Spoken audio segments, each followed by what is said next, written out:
How do you charge these JLab Go Air Tones? So I just got these in the box and took them out, and some people have had some questions about how do you charge these, and you know, it doesn't seem immediately apparent.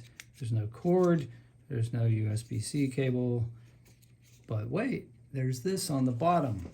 What is this thing? This is a USB-C. It doesn't look like your typical USB-C like this, but here's a clue. It's the same size, width anyway. So just like a USB-C would fit into one of these phone chargers like so, this will fit into the lower part, and you can plug this into the wall now and it'll charge.